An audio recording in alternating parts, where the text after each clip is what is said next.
Welcome to the Core Women Podcast, the place for women entrepreneurs, authors, and self-starters looking to build community and gain valuable insight through expert interviews with women at the top of their game. Join your host, podcaster, producer, expert coach, entrepreneur, and author, Dr. Summer Watson, as she aims to inspire and empower you through these candid conversations. Lean in and embrace the journey. It's time to start the show. Here's your host, Dr. Summer Watson. Today on the show, I would like to welcome Adrian Miller, who is a serial entrepreneur and has launched 4 successful companies to include Adrian Miller Sales Training, a sales consulting and training organization that she started 30 plus years ago. She also established Adrian's Network, a robust networking community comprised of 300 plus members. Also, Words Work Copywriting, a customized content development firm, and the 3 Giraffes, an integrated marketing company. Adrian works across a vast and diverse range of industries and with companies ranging from solopreneurs to global brands. She is also a professional speaker and author of multiple books. We have a great deal to talk about today, Adrian. So let's just jump right into this and welcome. Thank you. Thank you. It's great to be here. Awesome. So let's talk a bit about your history, Adrian, such as where you grew up, some of your experiences that helped nurture some of the skills that you have today, and your love for entrepreneurship. All right. So I'm here in New York. It's where I grew up and did a few detours to Boston, lived in Santa Cruz, and I found my way back to New York. I adore New York. I'm not one of those people who complain about anything, crowds, dirt, crime, any of that. First of all, we have way less of it than we ever did. And with COVID, we have way less of everything, but I adore New York. So I'm back here, and this is where I believe I will stay. I came to entrepreneurship pretty early on. 30 years ago, I was a really young woman, which is not true now, but I was then. And it happened because I had a job, and then all of a sudden, I had tiny children. And the responsibilities of the job and how I work, which means I really jump in, and it's so all encompassing. But within the framework of corporate, I found that I couldn't quite juggle my existence, even though I had all the child support and everything else. It just didn't work. It didn't work for me. My kids were fine. I was way less than fine. And I found that too much time would go by that I actually didn't see them. And that just didn't seem tenable. I also wanted to be, old cliche here, the captain of my own ship. I'm an only child. I found okay. I'm an only child, and I just wanted it to be all about me. No, I really I wanted to make the decisions. I wanted to sink or swim based on my capabilities. And I found that a tremendous challenge because I hadn't done it before. But again, I was young. I didn't feel like I had anything to lose. And I said, you know what? If this all falls apart, that's okay, because I can always get a job. I can always get a job. So why shouldn't I try this now? And I think that was the best thing I ever did. And you can always get a job. I don't know why people are nervous to jump into this pool, because if it doesn't work, if you find it doesn't suit you, forget about it. It can work. You could get clients and you can build this entity. And all of a sudden you go, you know what? I really like having this much bigger organization surrounding me. That's fine. Go back and do it, because you can do it. So I'm so glad I jumped in that pool. I did not have role models really that were very entrepreneurial. 30 years ago, hey, we didn't all have all this stuff at our fingertips, all this technology and seeing TED Talks and going online and reading stories that would give you the support to go out and do it. You just did it. I feel like, I hate to say this, I feel like I was a ballsier person than a lot of people who go into this now.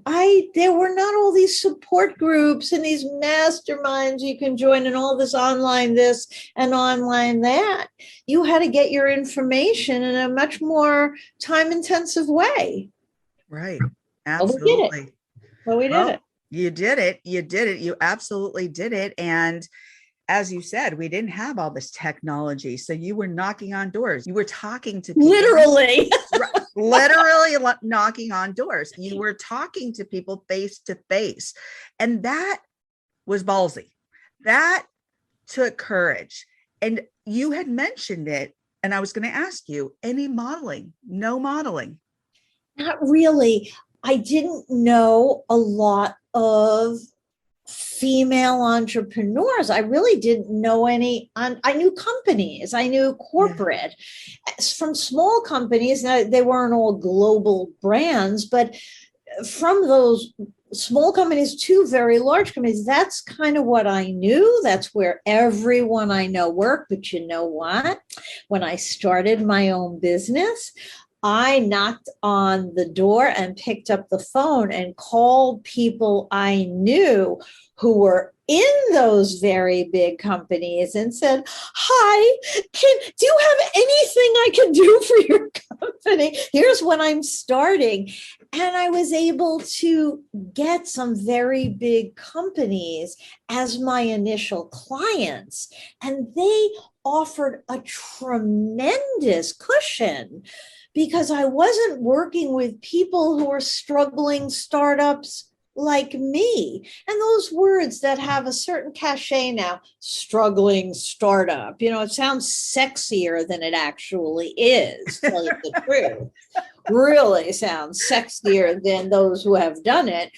We didn't have a meetup for struggling startups. We didn't have that type of community. And I'm an extroverted person. Trust me, if a community existed, I would find it, but I didn't. So, I made my way, even personal stuff.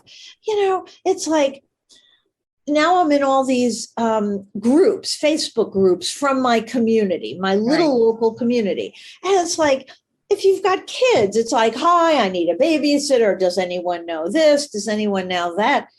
I didn't have that. I just figured out how to freaking do it because, you had this baby and you needed childcare. It's like, hey, I need childcare.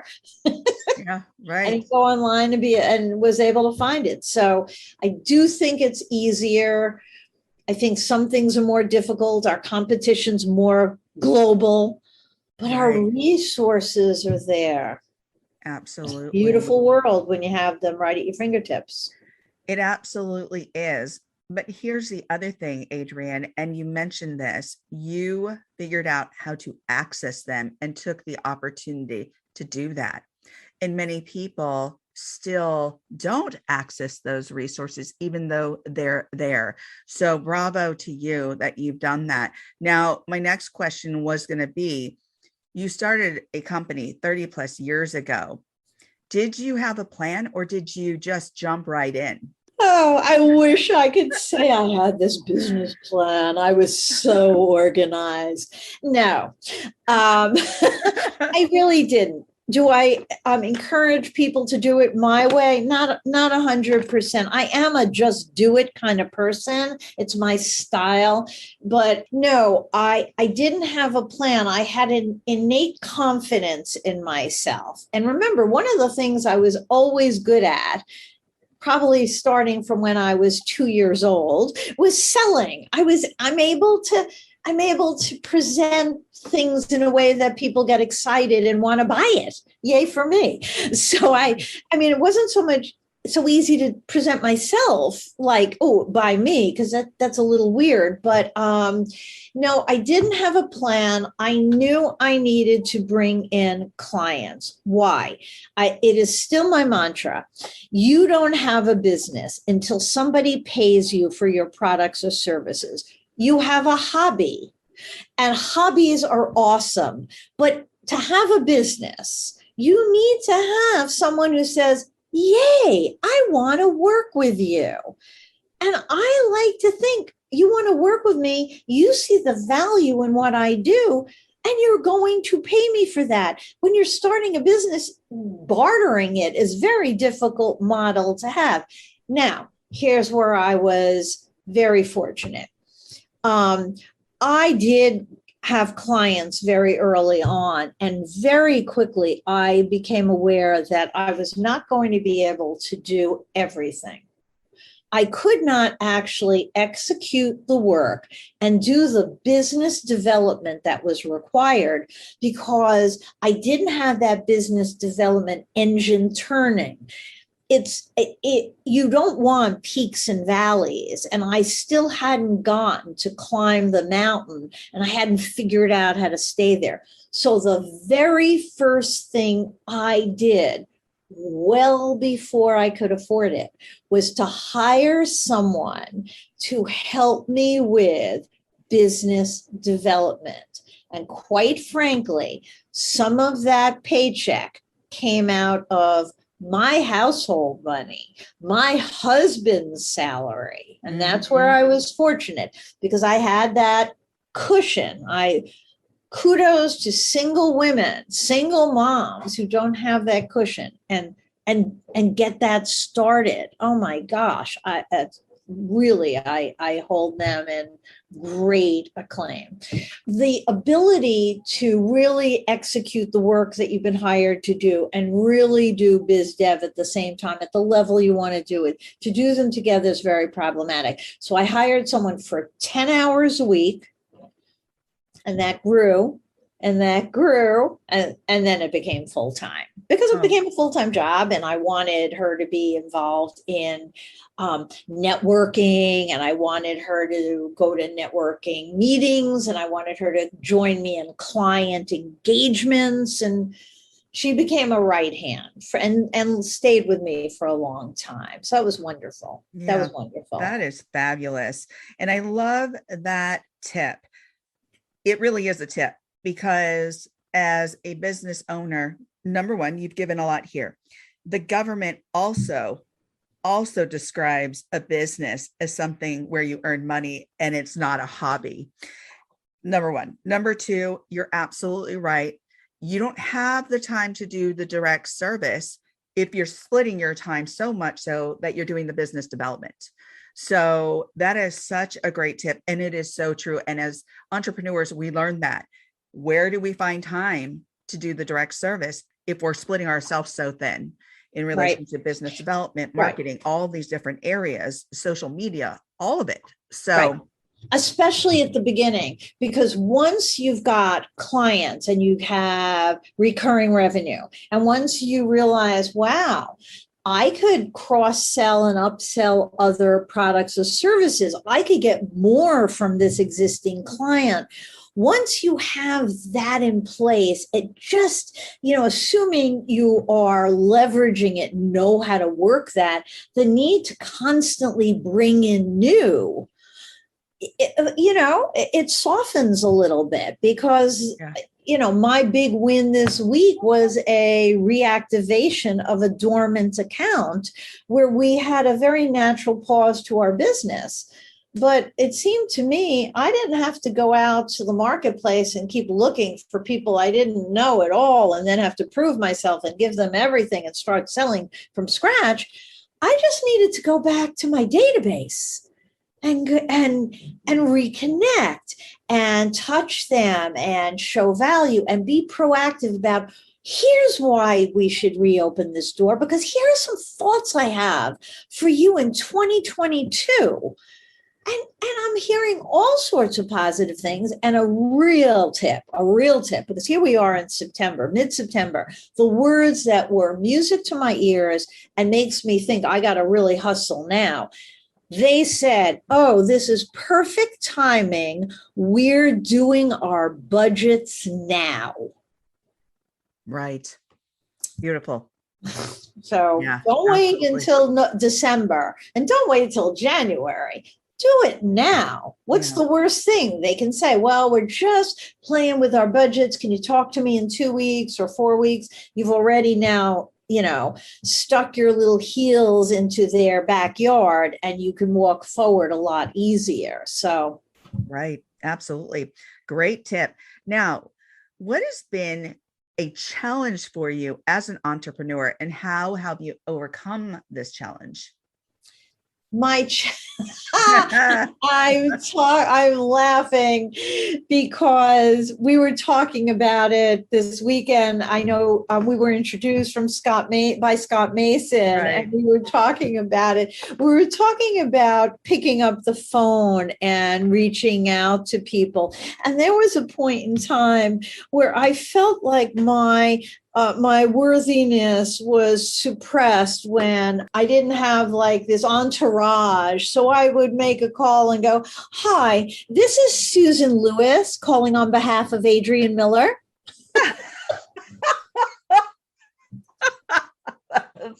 Yeah. Adrian would like to know if, and then I learned to like use a different tonality for my voice. And honestly, only once did someone say, wow, you really sound so much like. I go, yeah, people say that all the time. We could actually be sisters. But yeah.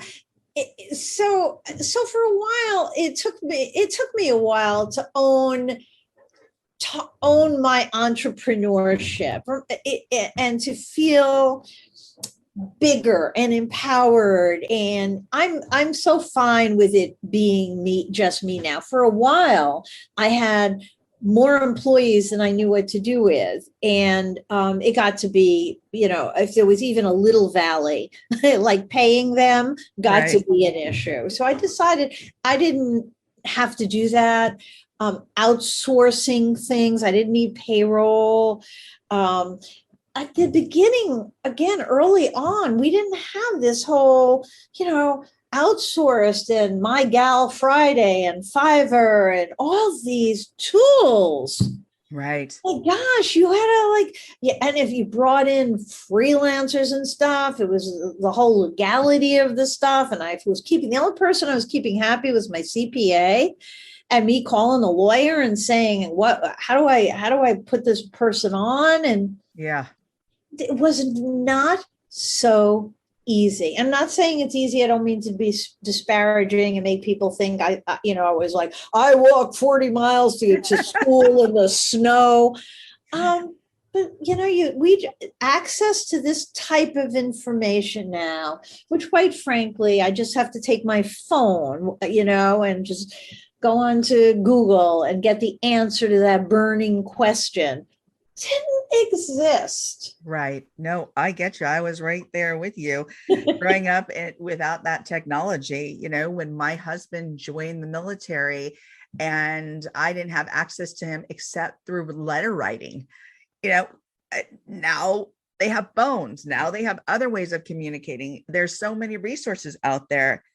And I remember, the difference between having it and not having it. Yep. And when it was first starting. So it's just, you mentioned something here that's so important when you're making those calls, and that Miss Lewis versus Adrian, it's that imposter syndrome. So they have a name for it now, where they never had a name, but we all experience the same thing, right? To a certain degree, Right. Like, wow, oh my gosh, should I be in this space? Should I not be in this space? Have I worked long enough to be in this space?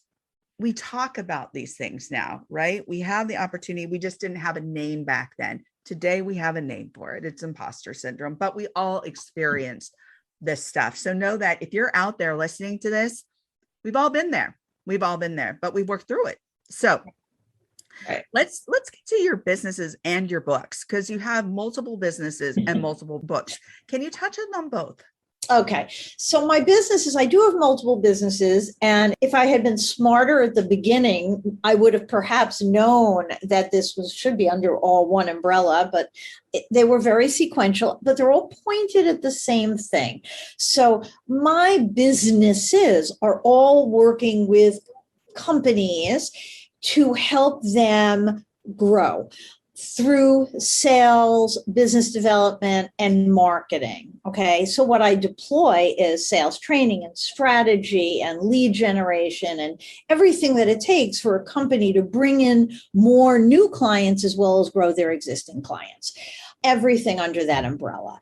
And then I realized somewhere, I don't know, maybe 10 or 12 years ago, I'm a pretty good writer. And I started writing my own blogs and newsletters and materials. And then all of a sudden, people I was working with for sales stuff said, can you write my blog or can you write our sales materials? And I went, no, I don't do that. And then I went, well, that's stupid. Maybe you should be doing that. And then so the next person who asked me, I went, yes, I can do that. And that's a fabulous business. I adore doing that. It's really where I derive quiet time because I get very focused in what I'm writing. And I have two partners who help me with that. And I'm a very anecdotal writer. I write in a particular style and they have different styles. And so as a company, we can cover all bases. And then people would say, well, you do this sales stuff and you write, but I need a brochure designed. I went, I don't do that. I can't design websites. Anyway, and then I said, well, that again is I learn faster. And that was silly. And of course we can do that. And hence the birth of that other company. Some people use us for everything. Some people use me for one thing. And the larger companies that have me do a lot of the sales stuff don't have me do that graphic design or writing because they have those departments internally. And then I have a networking community. I have built all of my business through networking for the most part.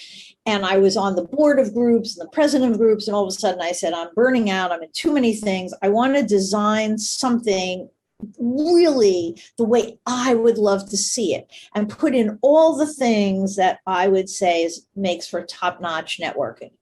So about 10 or 12 years ago, I launched that. And once again, I said, if it works, great. If it doesn't work, then so be it. I didn't lose much other than, having a website put up. And, by that point, honestly, I wasn't suffering from imposter syndrome so much. And, maybe back in the day, I would have said losing face. But I didn't feel like I was losing face because it is okay to start something and not have it succeed. Great words of wisdom.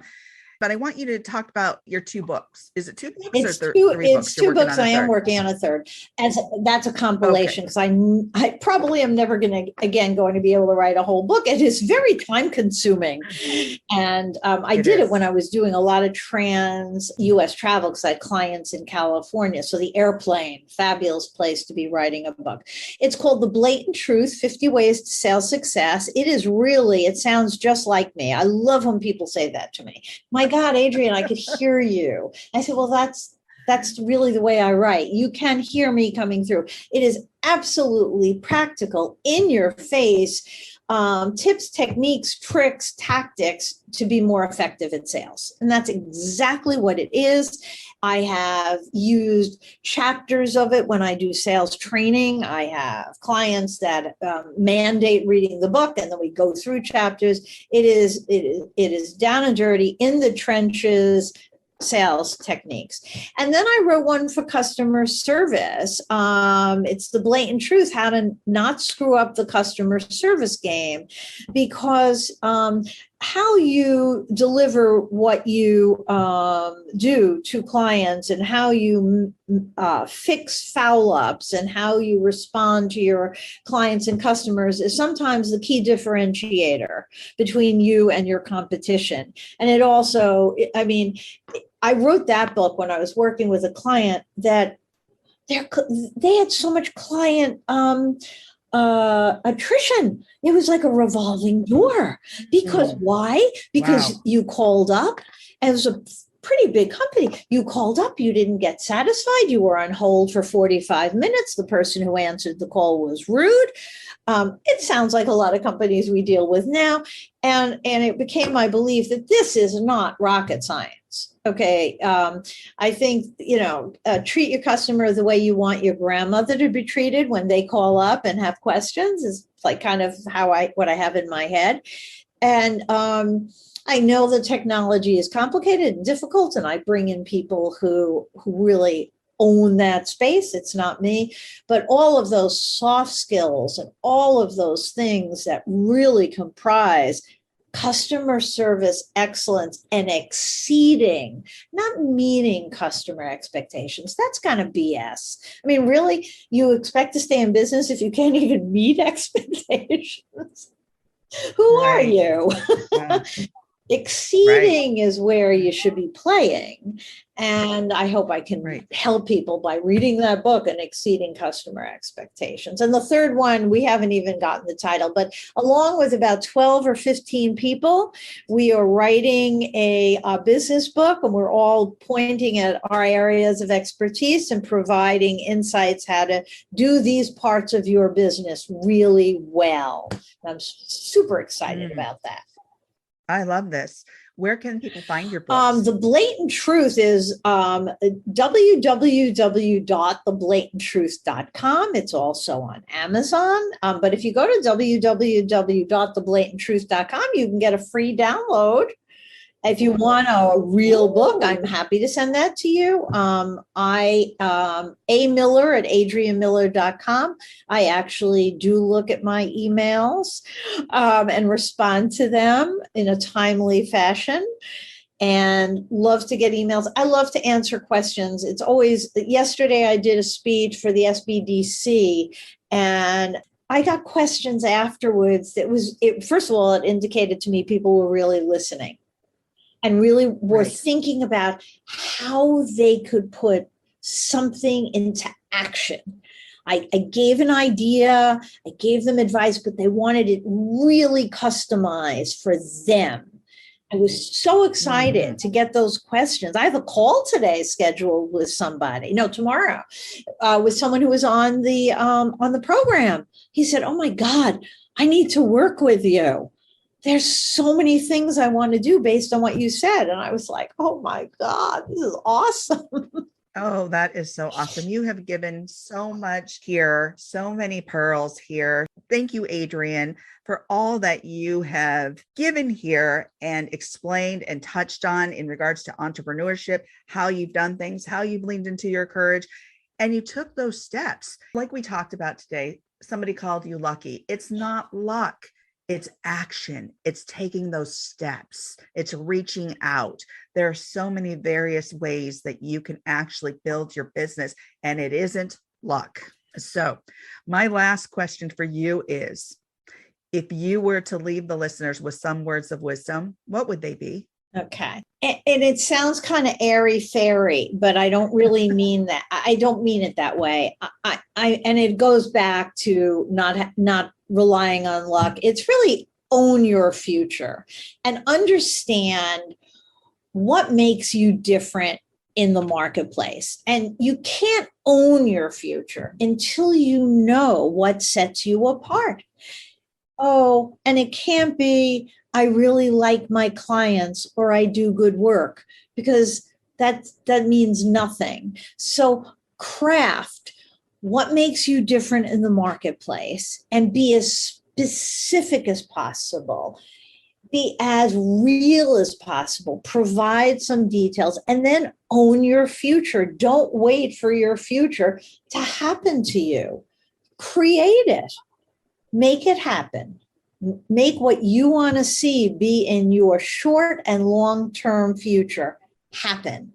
But you have to take the steps. No one can do it for you. Well, thank you, Adrian, for joining me on the Core Women podcast today. Thank you so much. Really enjoyed it. Absolutely. You can connect with Adrian Miller by following her on LinkedIn and going to adrianmiller.com and adriansnetwork.com. Thank you for joining us on the Core Women Podcast with Dr. Summer Watson. We're so glad you're here and would love to connect more with you. Find us on Instagram, Facebook, and YouTube at Core Women, and on Twitter at Core Women 1. For more about Core Women and Dr. Watson, visit corewomen.com. Want more support and resources for amazing women like you? Great! Join Dr. Watson and Jen Fontanilla at the Life, Love, and Money Collective, a Core Women production that aids in understanding the key traits that might be getting in the way of living a life that you are absolutely passionate about. Connect with Summer and Jen and find out more at thelifeloveandmoney.com.